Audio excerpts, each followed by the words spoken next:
కొత్త దరిద్రం వస్తుందేమో అని భయపడ్డాం కానీ ఆ దరిద్రం ఆగుతోంది. బంగ్లాదేశ్ పాకిస్తాన్ అనుకూల దరిద్రుల చేతిలోకి వెళ్ళబోతోంది అన్నటువంటి భయం ఇంతకాలం వెంటాడి, కానీ చివరికి అక్కడ ప్రతిపక్షాలు డ్రాప్ అవడంతో బంగ్లాదేశ్లో 7వ సార్వత్రిక ఎన్నికల్లో ఇక మళ్ళీ హసీనాను గెలవబోతుంది. ఆమె భారత్ అంటే అభిమానమే ఉంటుంది. భారత్తో విభేదాలు లేకుండా దేశాన్ని కాపాడుకొస్తుంది ఆవిడ. ఎందుకంటే పాకిస్తాన్ నుంచి విడిపోయినటువంటి బంగ్లాదేశ్లో ఇప్పటికీ పాకిస్తాన్ ప్రేమికి దరిద్రులు ఉన్నారు. బంగ్లాదేశ్ వాస్తవంగా ఇప్పుడు ప్రపంచంలో అభివృద్ధి చెందుతున్నటువంటి దేశాల జాబితాలో ఉంది. మంచి జీడిపి గ్రోత్ ఉంది. పాకిస్తాన్ దిగజారిపోయింది.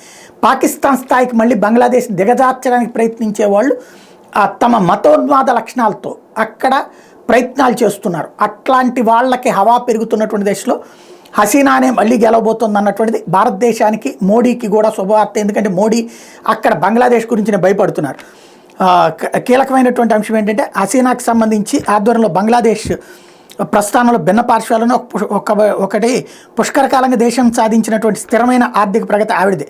మరొకటి ప్రధానిగా ఆమె తీసుకున్నటువంటి నిర్ణయాలు ఒంటెత్తు పోకట్లను విమర్శించినా సరే క్లియర్గా ఆవిడే కష్టపడుతుంది. వాస్తవంగా అవామీ లీగ్కి 306 సీట్లను, టోటల్గా 350 పార్లమెంట్ సీట్లు అక్కడ.